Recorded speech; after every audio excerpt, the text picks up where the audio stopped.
Et voilà, c'est derrière nous que ça se passe. Regardez, derrière nous, 300 ordinateurs. Nous sommes au rez-de-chaussée. Il y a 3 étages comme ça, avec à chaque fois 300 ordis qui sont là justement pour rendre service à tous ces étudiants qui s'inscrivent ici. Voilà, vous voyez qu'ils n'aiment pas du tout. Ils sont pas trop branchés Mac. Non, pas du tout, non. Pas du tout. Ça c'est clair. J'espère qu'Apple leur a fait un prix. Alors que font-ils ces jeunes ici? Eh bien en fait là on est donc en pleine période de sélection avant la rentrée qui aura lieu mi-novembre. Et c'est la 3e fournée. Il y en a eu une première en juillet et une autre en août. Celle-ci en mois de septembre. C'est la piscine, donc. Ça s'appelle la piscine. Des exercices, c'est une méthode complètement insolite, peu courante. Et nouvelle, oui. Et totalement nouvelle en matière de pédagogie. Et l'idée, c'est que, voilà, sur ces 1000 personnes qui viennent, plonger dans cette piscine, seuls 300 ressortiront pour participer, en fait, à ce cursus qui débutera en novembre prochain. Voilà, les serviettes que vous voyez là, c'est pas parce que c'est la piscine. Hein. C'est parce qu'ils dorment sur place quasiment pour la plupart. Et oui, ils viennent de toute la France. Ils se douchent aussi sur place, d'où les serviettes. Oui. Voilà, c'est ça. Le dortoir, ici présent, c'est magnifique. C'est vraiment du bricolage. C'est pas du 5 étoiles, mais c'est pratique. C'est juste à côté. C'est-à-dire qu'ils programment et ils dorment juste à côté. Il y a même une petite, vous avez une petite tente juste dessous là. Il y en a qui se sont fait un petit endroit cosy comme ça. C'est pas facile, mais malgré tout, ils ont l'air de tenir et pourtant le rythme est vraiment intensif. Alors c'est le 4e jour, on a l'impression que ça fait 2 mois qu'on est là. On dort pas, genre 8 heures par jour, une fois tous les 3 jours. C'est la semaine des 90 heures. Et puis voilà quoi, c'est le paradis. On est heureux, on est enfin entouré de gens comme nous, on peut enfin avoir des vraies discussions. C'est la compétition, s'il y en a qui voulaient la voir au début, elle s'est vite évanouie parce qu'on s'est vite rendu compte qu'on peut pas avancer tout seul.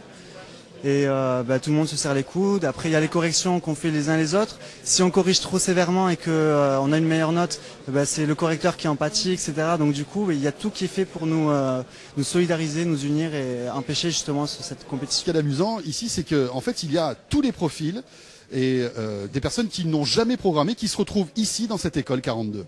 Mon parcours a été plus manuel en fait. Moi j'ai des CAP dans l'ébénisterie, dans l'art du bois, etc. Et puis au final, j'ai pas pu terminer ce cursus-là.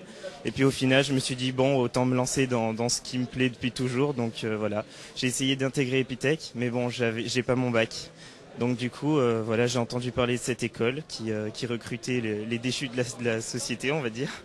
Et du coup, voilà, je me suis lancé là-dedans et je suis là. Je faisais quelque chose de complètement différent avant, c'est-à-dire que j'étais en BTS de management et en alternance, mais j'aimais déjà l'informatique, même si je suis arrivée ici complètement novice.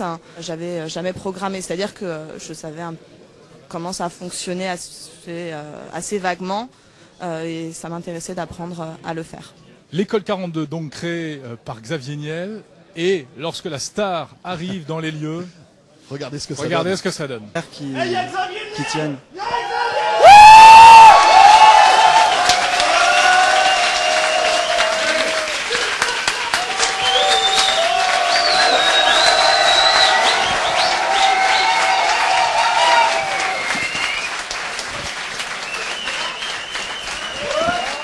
C'est incroyable. On a l'impression de voir Lady Gaga, merci. C'est un peu ça. Fou. Et oui, des photos, des dédicaces, des poignées de main, des remerciements aussi. Beaucoup de remerciements. Voilà, je vous remercie en gros de laisser à tous les gens qui n'ont pas le bac une chance d'avoir un niveau en informatique. Ça fait 3 ans que je cherche en informatique, on m'a jamais laissé ma chance. Ça fait 6 ans que je fais de l'informatique. Faut envoyer. Allez. Merci à vous. On voit des vraies différences avec les écoles, c'est que les élèves sont plutôt heureux d'être là.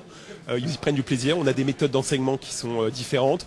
On commence avec une vidéo, un exercice, et puis après on se débrouille tout seul. On essaye de se faire aider par les autres. Donc on a un mode de fonctionnement différent, un apprentissage différent. Des gens qui viennent volontairement, qui prennent du plaisir. Donc le bilan sur ce point de vue-là est bon. On découvre des gens qui n'avaient jamais touché un ordinateur de leur vie, qui font partie, notamment dans la deuxième sélection des meilleurs. Une vraie surprise, des gens qui n'avaient joué. On a découvert des génies qui n'avaient jamais vu un ordinateur de leur vie. Alors après, on va voir s'ils vont se révéler, mais c'est une vraie surprise. Et puis quelque chose qui représente la vraie France d'aujourd'hui, c'est toute forme de milieu, toute origine sociale, des gens très différents et qui arrivent à vivre ensemble. Alors on a juste un petit défaut, on manque de filles, on n'a que 8% de filles. Je ne sais pas si c'est une bonne méthode, on prend chaque année 800 ou 1000 jeunes qui sont exclus du système scolaire, qui souvent n'ont pas le bac ou ont le bac et sont dans la galère, font des bêtises. et on leur offre quelque chose. Et si ils vont au bout de ce processus, on leur garantit qu'ils vont trouver un job parce que déjà aujourd'hui, un certain nombre d'entreprises leur ont proposé se sont engagés à leur proposer systématiquement un job. Donc ça existe, mais on sait que la formation qu'on va leur apporter, c'est la meilleure formation qui puisse exister.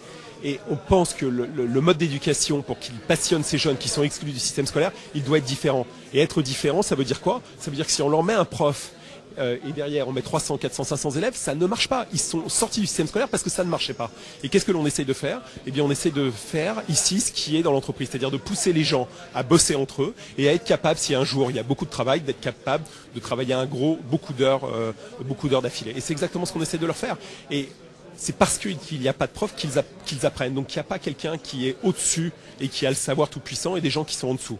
On essaye qu'ils aient un bon raisonnement et qu'ils soient à même d'avoir un bon raisonnement plutôt que d'apprendre par cœur des choses. Et pour ces jeunes, le but c'est pas qu'ils aient une culture générale, le but c'est qu'ils soient formés à faire du code informatique, à créer leur boîte dans ces secteurs-là, à aller travailler dans des sociétés de services s'ils le souhaitent, à aller rejoindre des grands groupes de l'internet ou d'autres choses. Mais c'est ça la finalité.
Tu as le potentiel.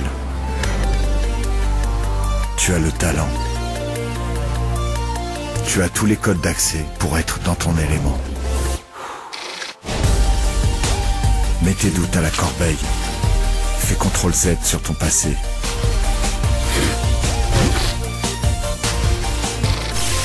Repousse tes limites.